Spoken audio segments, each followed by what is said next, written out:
Mesdames et messieurs, bonjour. Bonjour, nous sommes mardi 16 avril 2019. C'est un nouveau numéro de votre magazine Kiosque. Kiosque de ce mardi reçoit deux invités sur ce plateau. Médard Kakolongo, bonjour. Bonjour Michel. Un grand plaisir de vous retrouver. Ce ne sera pas le cas avec Claude Moulichou la fois dernière. Vraiment pas moyen, même nos téléspectateurs ont déploré cette façon de voir les choses, mais je vous remercie pour l'invitation. Et aussi, je pense que nous allons parler du Congo, comme vous le savez.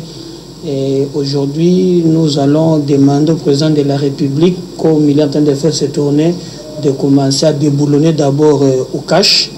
Parce que, comment ça au cash. Déboulonner au cash encore? Oui, il doit commencer au cash. Oui, il doit déboulonner au cash. Il y a un problème au cash ou quoi? Oui, oui.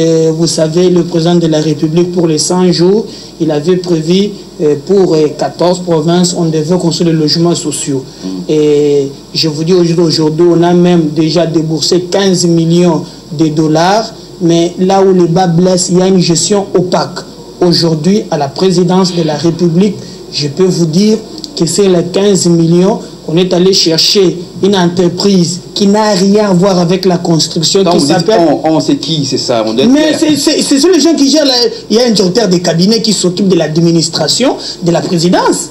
C'est ça son rôle. Et aujourd'hui, il y a une société appelée Semibo qui n'a rien à voir avec la construction. On m'a pris construire si c'est tabouret, si c'est quoi. Alors, il y a les 15 millions de dollars jusqu'à aujourd'hui. On n'en parle pas. Et nous voulons, parce que ce qui a tué au CP, ce sont des habitudes de l'ancien régime. Dès qu'on est au pouvoir, on pense qu'on confond les biens de l'État et le bien privé. Donc, je demande au président de la République, et vous avez vu nos amis du cash, rien ne parle. Je vous avais dit autrefois ici, quand même bien que les amis... Caméré peut, en tout cas, entreprendre ce genre de démarche, on souhaite des contrats comme ça, sans pour autant que... Mais je vous dis, c'est lui-même le président de la République qui a promis de construire des logements sociaux. Ce sont des histoires vraies et vérifiées. Quand je vous parle aujourd'hui, si d'abord le projet était pour 15 provinces, apparemment, selon les rapports, c'est 9. Si les 9 là, rien n'est fait, on a déjà déboursé 15 millions de dollars. Et d'ailleurs, il y a une commission qui a été mise en place juste pour superviser les travaux des 100 jours. Mais dès lors que le président de la République a déjà mis son cabinet en place, normalement, ce sont des conseillers spécialisés dans chaque matière qui devraient faire le suivi. Mais rien n'est fait. Il y a une gestion opaque. Les gens commencent, j'ai même appris, il y a quelques amis, à peine même pas 100 jours, d'autres ont déjà des parcelles à Bandal, à Lingwala, il y a même qui est ici à Gombe. Donc, ce qu'on a décrit avec le régime Kabila, revient avec ce régime. Voilà, merci beaucoup Médard Kakolongo, c'était déjà une entrée à la matière très chaude, à travers des accusations très graves à ce niveau-là. On va en parler tout à l'heure, mais aussi notre invité c'est Maître Jonathan Mbele, il est avocat. Maître Jonathan, bonjour. Bonjour, M. Michel, et bonjour à nos auditeurs et téléspectateurs. Nous remercions la chaîne CCTV et particulièrement l'émission Kiosque de nous avoir donné l'occasion de venir ici parler du Congo. Parce que, comme vous le savez, nous sommes coordonnateurs d'un mouvement politique que nous animons. Le mouvement porte le nom de Pour l'amour du Congo. Donc, nous parlons et nous parlerons toujours pour l'amour du Congo et pour l'intérêt des Congolais. Et dans l'entretemps, nous profitons pour rappeler, nous avons cessé de le faire pendant plus de 2 mois maintenant. Le ministre chargé des ITPR, M. Thomas Lokassi, peut passer sur Victoire, voir les tronçons qui amènent vers la route Sayo. Il y a un trou là, qui depuis maintenant plus d'1 mois... Est-ce que ces tronçons n'est pas pris en compte dans les 100 jours, non? Et nous avons demandé, on nous a dit que dans les 100 jours, on va réhabiliter, on va construire. Ah, mais c'est pas encore fait. C'est pas encore fait. Nous ne savons pas pourquoi, parce que déjà, ça pue, ça sent les immondices là-bas. Et en venant ici, les chauffeurs m'ont rappelé, Maître Ndemo Messana Koloba, Kende Sou Kolobe, Lanzela Oyo, Victor. Je crois que le message est passé. Merci beaucoup à vous. Nous allons parler, en tout cas aujourd'hui, de l'élection au Sankourou. Vous avez suivi en tout cas la réaction, le chef de l'État qui a décidé qu'on puisse rapporter une note ultérieure d'élection Sankourou. La réaction aussi de Mende qui ne digère pas cette décision du président de la République. Mais Mende aussi a rappelé d'urgence à Kinshasa. Pour des raisons de sécurité, la décision a été prise. On parlera aussi de la situation de nos confrères de Télé 50 avec ce que fait Kassamba finalement. C'est lui qui se prétend être le président provincial de Kinshasa de l'UNPC qui justement est en train de mener des actions en tout cas pas déplorables au niveau de Télé 50. Nos confrères, nous serons toujours solidaires avec eux. Une marche projetée, je crois, pour demain mercredi pour essayer de se solidariser avec nos confrères de Télé 50. On parlera aussi de cette tournée de Félix Tshisekedi. Il était à Lumbashi, il était à Goma. Ils devront en principe aujourd'hui être à Bénin sur fond de la problématique de l'insécurité dans cette partie du pays. Des mesures ont été prises pour élever certains généraux qui ont passé beaucoup de temps, notamment à l'est du pays, et pourquoi pas aussi d'autres qui seront mutés. On va revenir sur ces dossiers très importants de l'insécurité dans notre pays, la RDC. Et pourquoi pas aussi parler de cette interpellation de Monseigneur Fridolin Ambongo qui appelle les jeunes à faire confiance non seulement pas aux politiques, mais plutôt à mettre leur confiance en Dieu. C'est quand même une forte interpellation qui met en branle, ou soit qui donne une certaine leçon par rapport à la marche de notre pays, notamment la politique congolaise. Et bon, ben là, les titres journaux, la prospérité aux représentants et envoyé spécial de Félix Tshisekedi, RDC, Kitenge Yezu face aux puissantes chancelleries occidentales. Ça, c'est le titre de la prospérité. La brigade routière en délabrement et la circulation routière démentielle à Kinshasa. L'urgence des actions correctives. Confusion à l'Assemblée nationale. La plénière se clôture en queue de poisson. Et puis, un autre journal, Forum des As. Élection au Sankourou, Fachi, tranche. Pour des raisons de sécurité, le chef de l'État renvoie ce scrutin ultérieur. Médé, les candidats qui auraient dû être mon adversaire, est en conflit avec la Constitution. Autopsie d'un serment coupe-gorge. Monseigneur Fridolin Ambongo disqualifie la classe politique. Et puis, le grand journal, Monsieur Kassamba, auriez-vous aperçu Koko Nyangi? C'est la question que se pose le confrère. La DGRK détourne les fonds de communes, aveu d'Edouard Gatembo, il est bourgmestre de Kimatseke. Kinshasa, enfin, Gentilly Ngobila gagne. Et puis, le conseil spécial François Beya en guerre contre les cybercrimes. Voilà, on va commencer d'abord avec le tout premier point, solidarité avec nos confrères de la Télé 50. Télé 50, apparemment, c'est Kassamba est devenu le tout-puissant, alors que tout le monde savait que c'était sa chaîne, c'est plus sa chaîne qui est connue de tout le monde. Mais aujourd'hui, c'est cristé, même les journalistes, ses propres journalistes, même le faire arrêter. En tout cas, on a vu comment on a molesté certains journalistes, même des femmes qu'on a pu les molester comme on avait la police, par exemple. Mais ce qui se passe aujourd'hui à Télé 50, c'est inadmissible. Mais qu'est-ce qu'il faut faire finalement? Bon, écoutez, moi je conseillerais les deux parties à dialoguer, parce que vous savez que Jean-Marie, avec ses journalistes, ils ont y passé un bon moment. Et d'ailleurs, quand nous, on disait que rien ne marchait, les journalistes de Télé 50 disaient que, en tout cas, tout allait très bien. Mais aujourd'hui, quand il y a un conflit, je crois que ces journalistes ne réclament que leur salaire. À ce que je sache, ils ne méritent pas d'être emprisonnés. Mais je demanderai aussi, et à Jean-Marie... Ils ont été relâchés. À ce que j'ai appris sur les 14 mois, il aurait touché 10 mois, il reste c'est 4 mois. Il demande un bas syndical. Je demanderai moi à Jean-Marie, d'ailleurs, dernièrement j'étais sur Télé 50, il m'a reçu personnellement, il m'a expliqué un peu la situation, j'ai compris et je lui ai dit s'il n'y avait pas moyen de chercher un terrain d'entente. Et je demanderai et aux journalistes et à Jean-Marie vraiment de dialoguer. Je crois mais là, on demande à ce qu'eux puissent partir. Donc c'est ça la oui, écoutez, même s'il faut partir, oui, c'est de leur droit, je le conseille, mais je dis même s'il faut partir, il y a des mécanismes prévus pour résoudre les problèmes.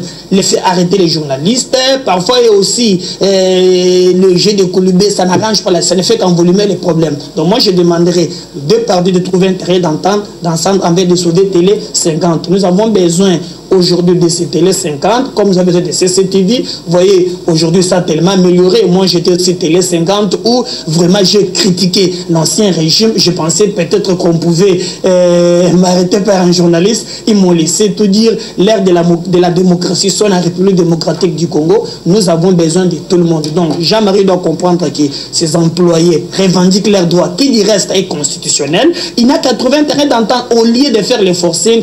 Je pense qu'on ne gère pas par défi.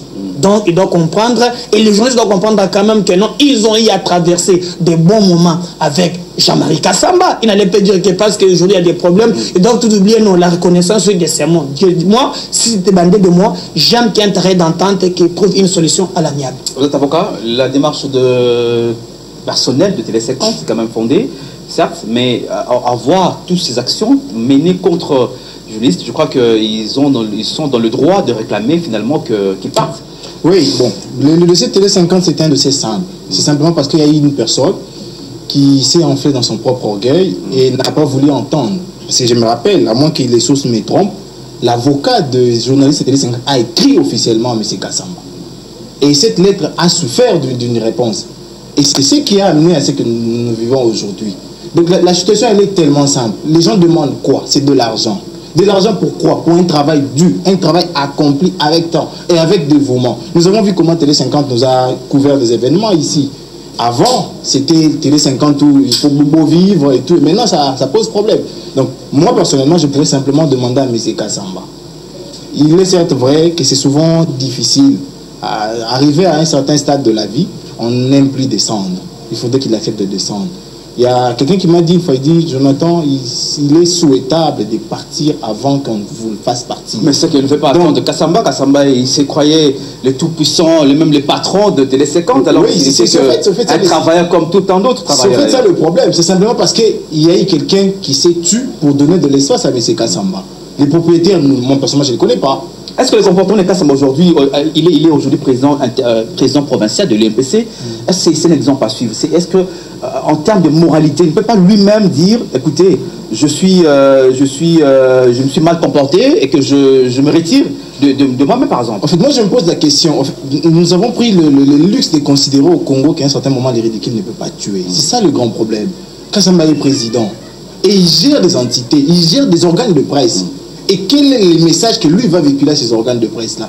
Quelle est la défense que lui va faire comme syndicat de ces travailleurs-là? Alors qu'il a arrêté ces journalistes, alors questionner ses propres journalistes, arrêtés par la police. C'est ça le grand problème. C'était une grande émulation pour... Donc, nous comprenons et nous observons avec vous que simplement il y a des personnes qui se sont crues être au-dessus de tout le monde, mais face à l'évidence et à la réalité, ils fléchissent.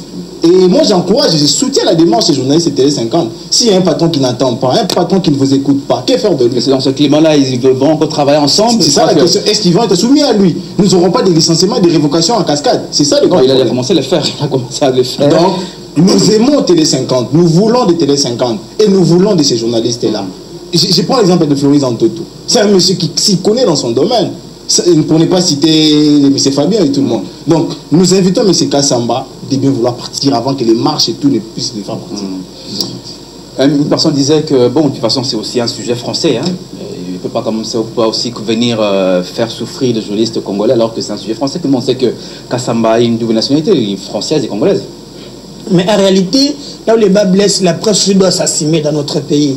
Parce que, vous savez, c'est seulement quand on vous a coincé, quand on a fermé CCTV, nos confrères, parfois, quand on disait que le pays ne fonctionne pas, et non, tout est très bien. Nous ne voulons pas des situationnistes, non. Nous devons nous-mêmes, à l'interne, faire des décryptages, comprendre ce qui ronge la presse. En ce moment-là, au lieu, c'est comme avec les musiciens. C'est à chaque fois que Papa Lutumba n'est pas là, il y a des groupes d'organisation. Donc, en tout cas, ils ne s'organisent pas pour mettre des structures durables, et ce qui n'est pas une très bonne chose. Nous voulons, bien sûr, que Jean-Marie négocie avec les journalistes, mais nous pensons à un certain moment que ces journalistes ont le droit de réclamer leur droit qui du reste est constitutionnel. Les gens rêvent comme si on était encore avec l'ancien régime. Non, maintenant, tout de même les militaires, tout le monde peut réclamer ses droits. Vous avez vu avec les Libanais, non, qui pensaient qu'ils pouvaient cautionner des Congolais, les SMIC, on n'applique pas. Maintenant, tout le monde est conscient qu'il peut réclamer ses droits. Oui. C'est très bien dit. Voilà, nous rappelons notre question de sondage. Est-ce que c'est possible que le Congolais puisse changer les comportements? Si c'est oui, dites-nous pourquoi. Si c'est non, dites-nous également pourquoi. Envoyez-nous par le numéro que tout à l'heure on va me communiquer pour que je vous le passe. Il est important que nous puissions en tout cas faire ce sondage pour que nous puissions également changer la marque de pays dans les différents secteurs de la vie. Élection au temps court finalement, le chef d'État décide de report à une date ultérieure. Il était important que cette décision soit prise. Hein. Vous, en tant qu'analyste politique, aussi, vous êtes aussi à ce niveau-là, vous suivez de près cette situation en Sankourou, où on a carrément vu la candidature unique de Mende qui a été élu, en tout cas le mieux élu parmi les 5 d'ailleurs, mais finalement on refuse qu'il soit candidat unique. Ça c'était quand même particulier, et qu'aujourd'hui cette décision prise par le chef d'État est salutaire selon vous. Oui, je crois que là, je prendrai un peu de volet. Le candidat en question a été aussi invalidé au même moment que Bitakwira, parce que Bitakwira a été aussi invalidé. Il a été réhabilité par la Cour. Mais pourquoi avec Bitakwira ça a marché? Mais de l'autre côté, Mende doit être un candidat unique. J'ai même entendu des gagas entre la constitution et la magistrature, avec le cours de cassation. En réalité... Les conseils d'État. Voilà, ça pose problème. Est-ce que nous avons problème ici de texte? Non. Ici, on veut privilégier des individus. En fait, on veut établir la République où il y a des intouchables. Or, en réalité, on doit des institutions fortes au lieu des hommes forts. Et regardez, si vous parcourez le dernier publication de la CENI, Mende, il y a l'homme de Maniema Matata, il y a Bochab, il y a Kamere, il y a Mouzito, les 5 meilleurs élus de la République. Il y avait aussi Caroline Bemba au Bangui. Voilà, mais on m'a dit qu'il aurait eu 50 000 voisins, une affaire de comme ça. Mais je me pose la question, quelqu'un qui a été élu, et je me pose la question, il n'était pas élu au flash disque parce qu'il y a eu des résultats. Les résultats de PV et les résultats de flash disque. Comment quelqu'un qui a été massivement élu, le meilleur élu de la République, est contesté pour diriger la province? Ça pose problème. Et quelqu'un me disait toujours, vieux, comment il veut diriger par défi? Et c'est ça le problème de l'ancien régime.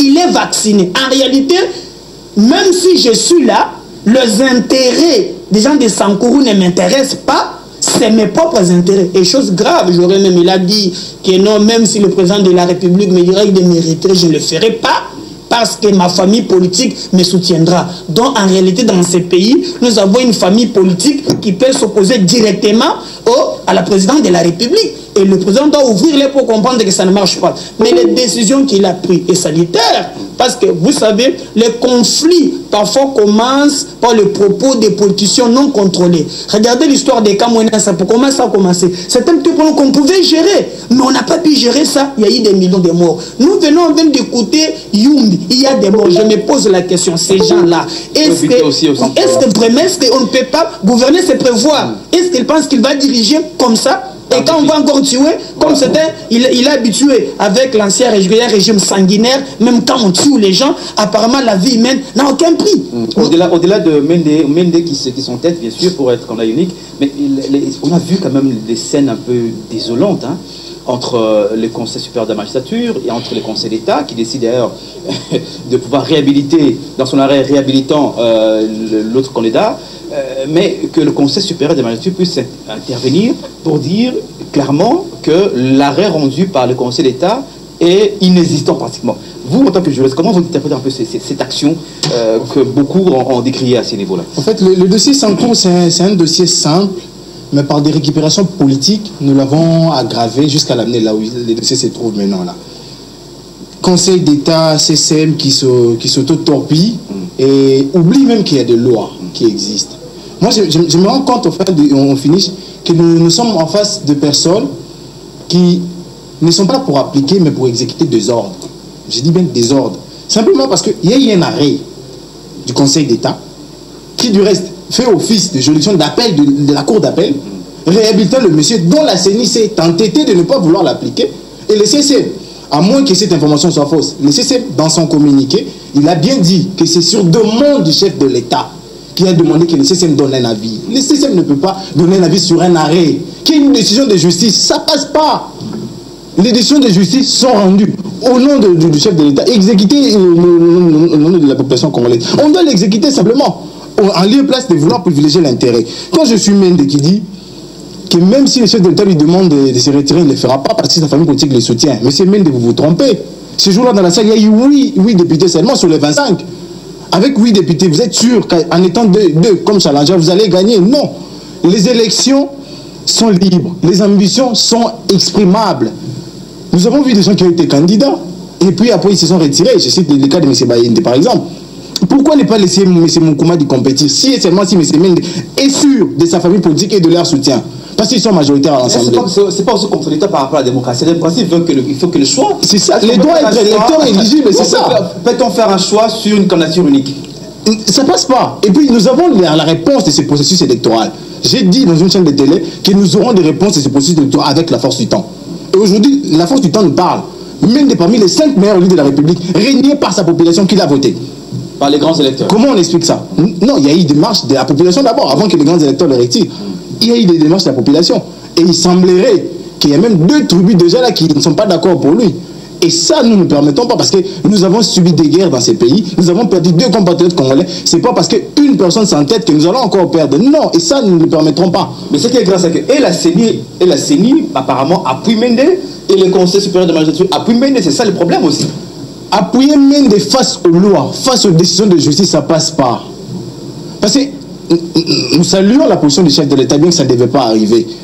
Est-ce que là aussi il n'a pas violé la Constitution? Il revient aussi sur l'État de pouvoir décider finalement au nom des garants de la nation, de la Constitution, de pouvoir intervenir à ce niveau-là. C'est un problème parce que les chefs de l'État, ils ne cessent de prendre des décisions qui nous surprennent.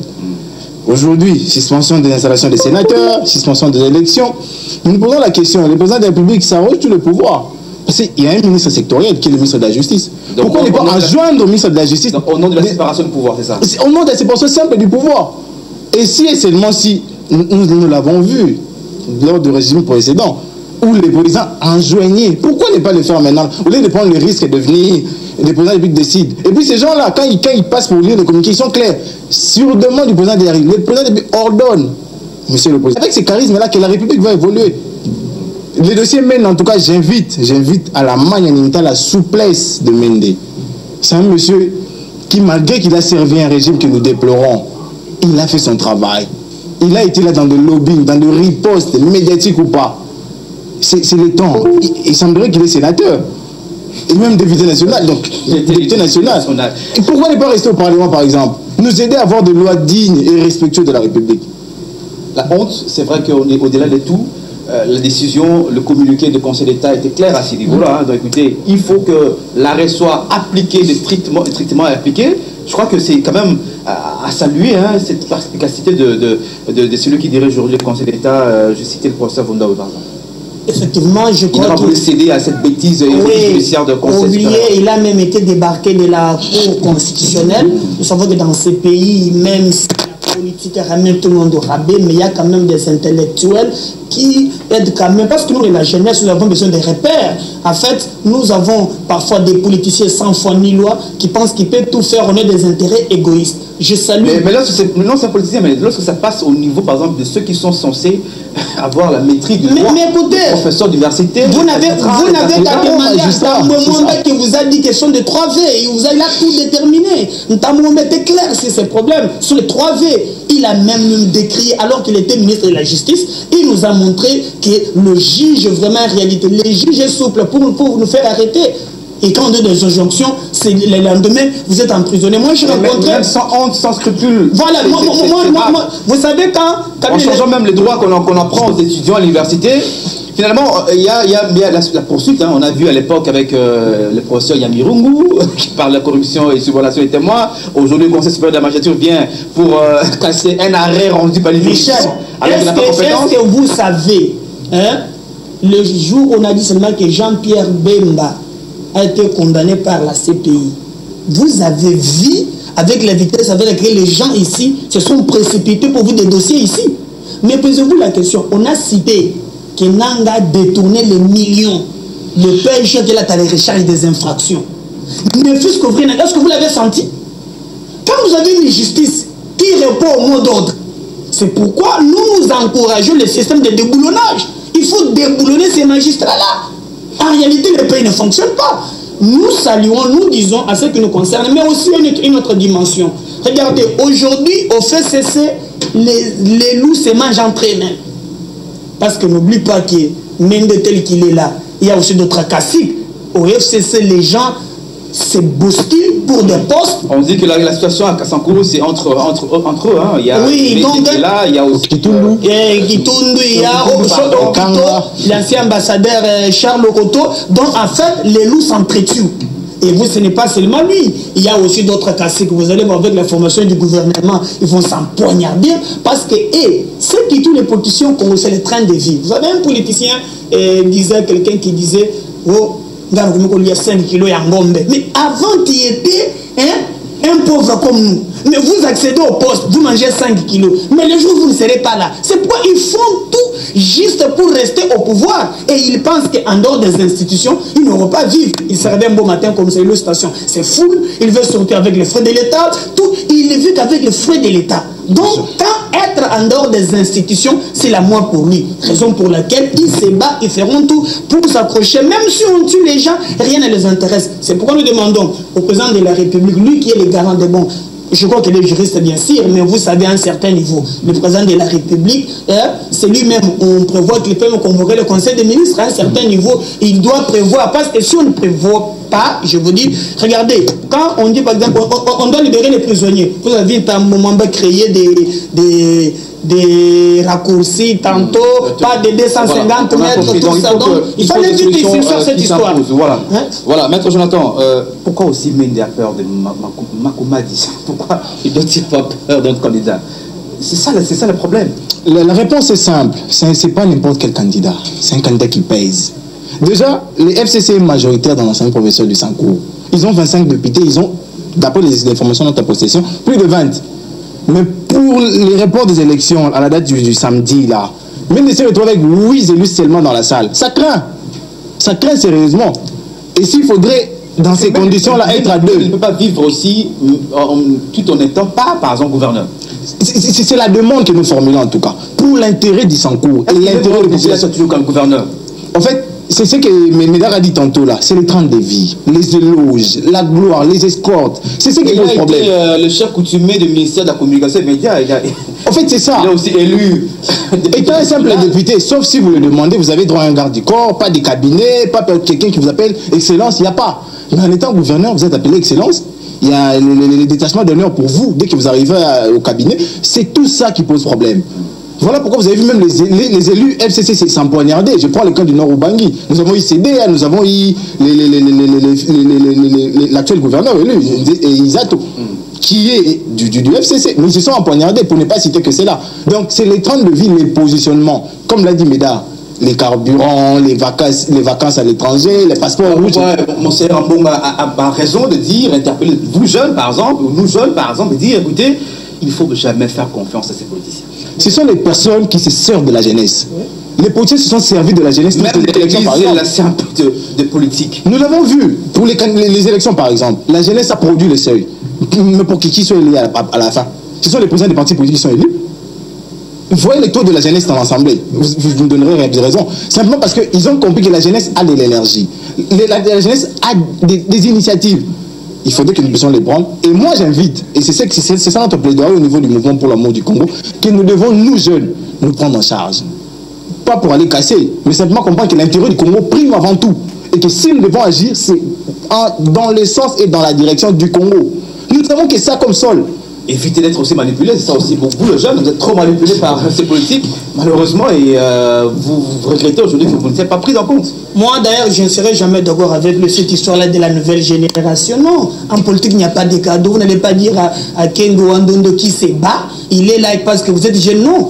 Comme je peux t'appuyer dans le sens où nous devons construire notre dynamique à nous, comprendre nos faiblesses, honnêtement manipuler. C'est quand il y a des marches qu'on nous pose en premier plan, juste, le peuple d'abord là aussi peut mourir, mais quand il y a des partages de postes, vous ne verrez jamais la jeunesse. Écoutez, j'appuie totalement Mbongo. Quand il dit la classe politique, Michel, nous avons une classe politique qui n'est pas classable. Je suis désolé. Regardez, je prends l'exemple ici. Vous avez vu après les élections, il y a eu ce qui s'est passé. On programme Félix Tshisekedi. Il y a Lamuka qui reste de l'autre côté. En 2011, vous avez vu Tshisekedi, il a crié à ses vérités des îles. Vérité des... jusqu'à aller jusqu'à la fin. Mais nous avons une classe politique aujourd'hui, même pas un mois. La vérité des urnes, la dynamique a atteint ses limites. Non. Les gens qui étaient tantôt, maintenant qu'est-ce qu'ils font? Félix va former le gouvernement. Comment moi je dois me retrouver? Je dois quitter ici. Il signe là-bas. Il signe ici. Comme il n'y a pas la moralité publique, personne ne peut lui demander. En réalité, il n'y a pas de position, il n'y a pas de ligne. Parfois, on est perdu. Donc, la jeunesse n'a pas de repère. Non, mais il n'y en a pas, il n'y en a pas. Il n'y en a pas. On n'a pas de valeur à suivre, non, par exemple. S'il faut parler de modèles, les modèles des détournaires, c'est ça la question. Des gens qui ont torpillé ces pays, des gens qui ont détruit ces pays, des gens qui nous ont amenés là où nous sommes aujourd'hui. En fait, j'aimerais réciter un peu dans l'idée de Médard. Si j'ai parlé de la jeunesse à qui on s'est servi longtemps, nous l'avons vu aux élections. Moi, je connais un parti, pour ne pas citer les noms ici. Il a aligné 10 candidats jeunes pour une circonscription à 11 sièges. Et le 12e, c'était le chef du parti. Les 10 candidats jeunes là ont produit, mais pour dire quoi, qu'à la fin, la personne qui avait plus secrétaire chef du parti, c'est lui qui est élu.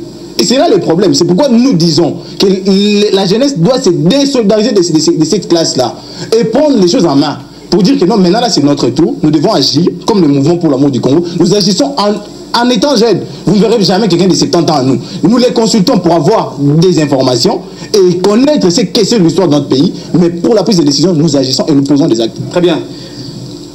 Fachi qui est à l'Est, je crois que vous avez suivi à Lumbashi, après aujourd'hui il était à Goma, et finalement je crois aujourd'hui il est prévu qu'il soit à Béni, sur fond de la problématique de l'insécurité qui est toujours récurrente. Vous savez, cette partie du pays, on a crié, on a toujours dit que la paix, Kabila a promis en 2006 que la paix, en tout cas, va revenir à l'Est. On n'a jamais eu cette paix. En 2011, autant qu'on a dû, par exemple, dire, le faire.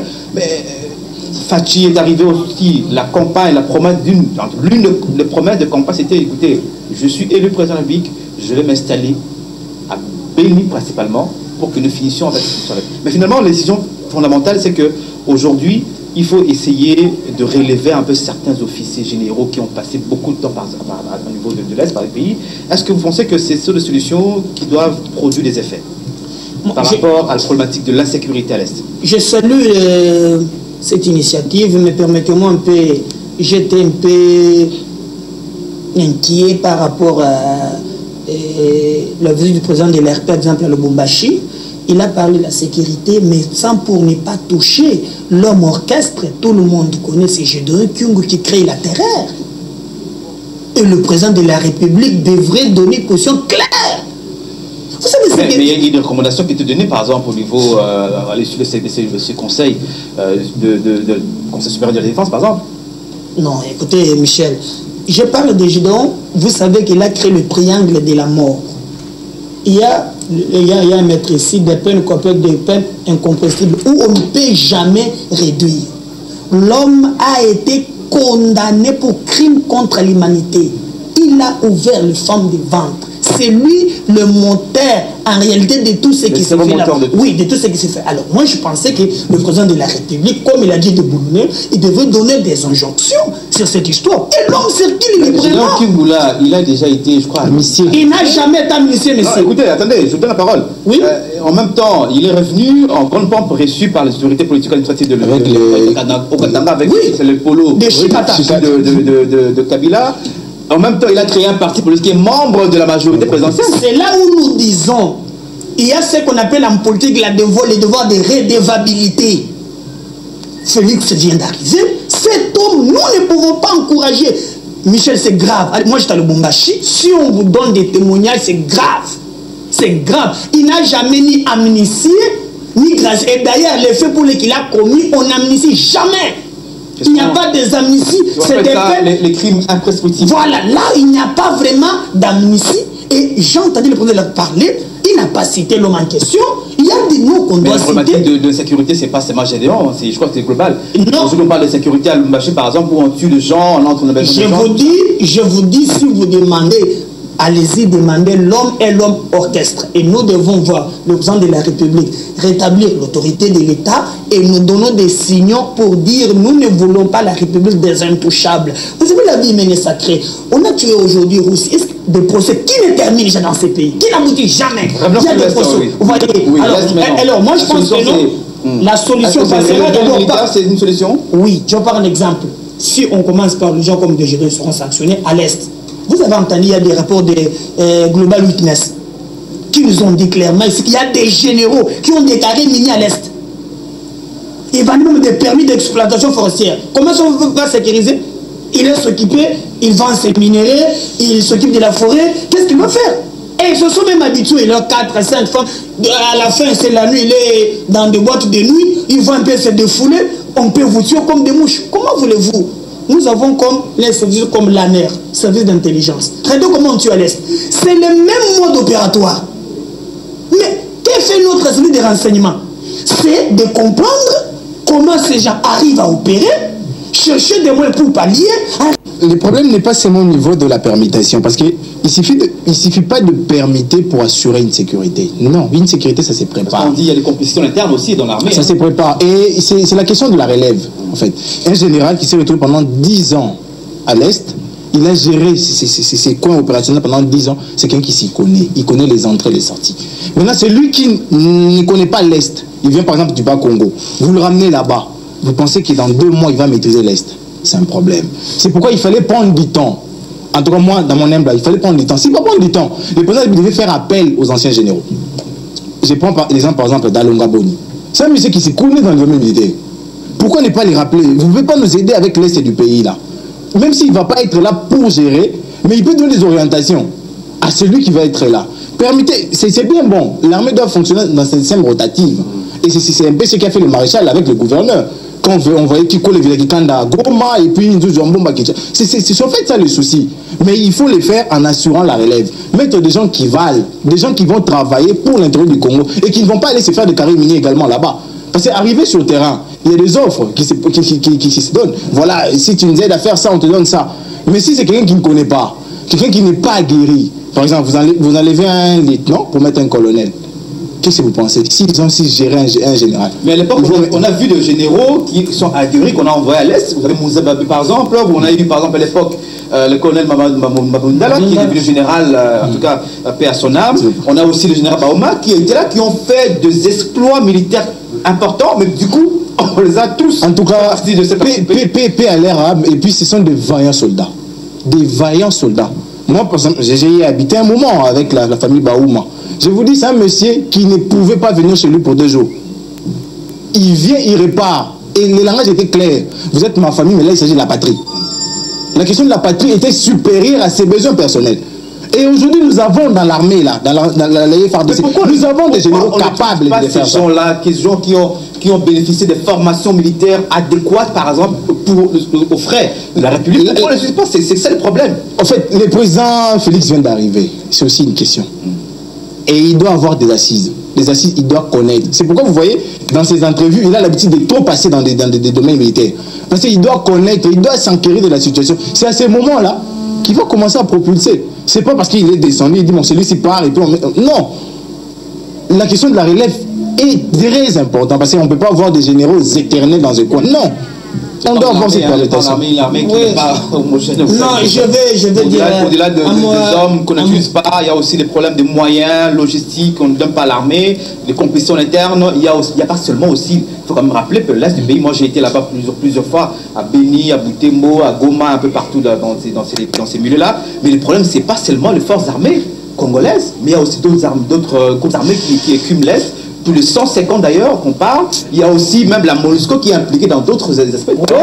C'est là où je vais apaiser mon co-débatteur pour lui dire qu'il dit que non, si on remplace, quelqu'un va aujourd'hui, est-ce qu'elle va maîtriser l'Est? Non. En réalité, l'armée, ce ne sont pas des officiers, c'est les troupes. Qui gère les troupes, M. Médard? Non, écoutez, c'est les officiers, mais quand on vous remplace, les troupes restent. Et c'est les troupes, en réalité, c'est pourquoi nous plaidons. J'ai appris qu'on leur a ajouté 20 000 francs. Non. Ils en ont le côté, pardon. Nos militaires font beaucoup. Vous allez à Kankoko, le sait que Kabila a fait de l'armée, c'est grave. Et vous me posez la question pourquoi on ne peut pas prendre tous les gens guéris. Non, mais Kabila a voulu créer une armée à son propre solde.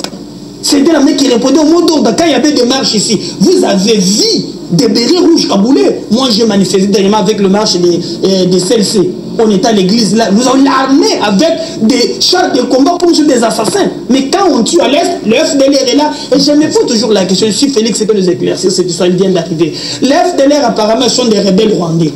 Ils n'ont jamais pris au Rwanda. Ils ne sont que nos compatriotes. Les ADF. Ils disent au Burundi. C'est toujours ici chez nous qu'on fait. Arrêtez avec une complicité. Mouzito nous avait dit même même les soldes militaires, il a même trouvé qu'il y avait des généraux, on ne les arrêtait pas. Est-ce que le grand péché de l'Est, c'est pas aussi des richesses comme on voit là-bas? Parce qu'on parle de rapports, hein, ça vous lisez les rapports des Nations Unies à l'époque, par exemple, on vous dit clairement qu'il y a des multinationales britanniques et par exemple américaines qui font le business pratiquement là-bas. C'est la sphère de l'armée congolaise. Nous ne sommes pas les seuls pays que nous avons de richesses, non. C'est la capacité managériale de nos dirigeants devient gérer la République. Parce que quand vous avez il faut toujours, on va vous combattre. Il ne faut pleurnicher. Un pleurnicheur, c'est un défaitiste. Nous, à notre niveau, nous devons nous préparer, savoir que Dieu nous a donné un pays riche, nous doter d'une armée républicaine, pas l'armée qui est aux ordres. Ici, en Afrique, le dirigeant veut se construire. Regardez, au Soudan. Vous avez vu à peine que le peuple s'est soulevé, c'est l'armée qui récupère la situation. En fait, la première déclaration, on ne va pas livrer Omar El-Béchir, nous serons avec lui. Donc, ce sont des milices montées par les dirigeants en place pour leur propre protection. Et nous disons, maintenant qu'il vient d'arriver, les permittés, nous saluons. Beaucoup de gens vont perdre les carrés miniers. Il faut une réforme aussi. Je vais lancer un peu les centres d'instruction qu'on a toujours eu. Il faut qu'on engaille. On ne peut pas ramasser les gens aujourd'hui matin, faire devenir des généraux, les commandants, les colonels. J'appuierai cette démarche, je lui dirai de s'occuper aussi des troupes. Les militaires ne paient pas trop. Si vous allez quand Kokolo, vous allez dans un sac. Pas si paiement. Un militaire, chaque fois, quand tu es sur une victoire, viens, 50 francs, 100 francs. Mais vous êtes un militaire. Ailleurs, vous savez, j'ai suivi les défilés militaires en France. J'ai vu l'armée défiler. Après, quand je quitte là, j'arrive au stade de martyrs, quand je vois les policiers congolais sortir du stade. L'image que j'ai vue du défilé, quand j'ai comparé, vraiment, comme je n'étais dans l'enfer, alors que Dieu nous a tout donné. Voilà, c'est un défi important, la réforme de l'armée, de la police, les services de sécurité. Je crois qu'il faut réformer ces entités de défense de notre pays pour que c'est aussi à l'image du pays et pour faire face aux défis de sécurité, par exemple, qui s'imposent à nous. Hein. Exactement, parce que nos richesses sont objets à convoitise. Et ces gens qui convoitent, ce sont les gens qui ne veulent pas de la légalité. Pourquoi ne pas venir payer le droit qu'il faut pour avoir le droit d'exploitation? Mais ils préfèrent financer ces groupes rebelles-là pour soutenir aussi, c'était de dire, écoutez, tous les militaires devaient se retirer des centres, par exemple, de carrés miniers. Et là, c'est impliqué dans ces histoires-là. En fait, là c'est pour éviter les couvertures, les protections. Pourquoi avoir des militaires dans un carré minier, par exemple, où il y a des simples citoyens, des pénibles citoyens qui travaillent nuit et jour au sueur de leur front? Voilà. C'est pour les rançonner. Et vous allez voir qu'à Kinshasa, il y a des généraux qui construisent des immeubles, qui posent la question. Mais ils vont foutre d'abord combien? Voilà, nous sommes à la fin. Merci beaucoup. Je crois que les défis, moi, je crois que l'aspect lié à la sécurité, on a parlé plus d'une fois. C'est question aussi d'avoir une volonté politique, d'imprimer une volonté politique. De disponibiliser les moyens. Il n'y a pas des hommes qui manquent dans l'armée. Moi, je connais, en tout cas, on a vécu dans ce monde-là. On connaît des généraux qui sont capables de mettre fin en 2-3 jours à cette aventure de FDLR, de groupes armés à l'aide du pays, mais on ne l'utilise pas pour des raisons. Ils sont retraités anticipativement pour certains. Michel, j'allais oublier une chose très importante que nous demandons au président de la République, parce que, passé par votre émission, je crois que nous aidons aussi la République.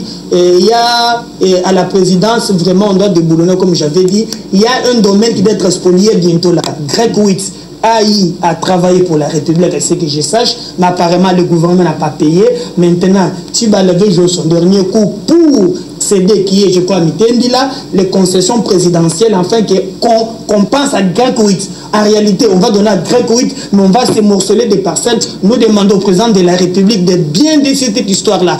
Greg Witt, s'il a travaillé, ce pays ne manque pas d'argent, on ne peut pas concéder des patrimoines, sinon pas tous les parcelles seront vendues à la République démocratique du Congo. Merci beaucoup. Merci, Maître Jonathan. Merci, M. Michel. Nous sommes là pour l'intérêt du Congolais et du peuple congolais. Merci, Ameda. Merci, Michel. Vous venez, il y a toujours des dossiers. Vous finalement, on dit que Congo ici n'a pas de chance.